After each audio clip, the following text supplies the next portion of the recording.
कस्तूरियाबाद के करीब अलमनाक हादसा, मुसाफिर कोच में अचानक आग भड़क उठी। 10 अफराद झुलस कर जाम बहक, हलाकतों में इजाफे का खदशा, इमदादी कार्रवाइयां जारी।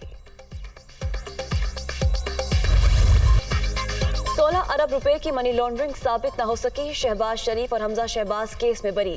स्पेशल सेंट्रल कोर्ट ने महफूज फैसला सुना दिया। कानून और आवाम की नजर में सुरखरू हो गए।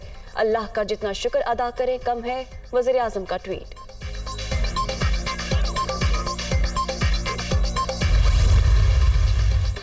और जिम्मेदारी मेरी थी मगर हुक्मरान कोई और था।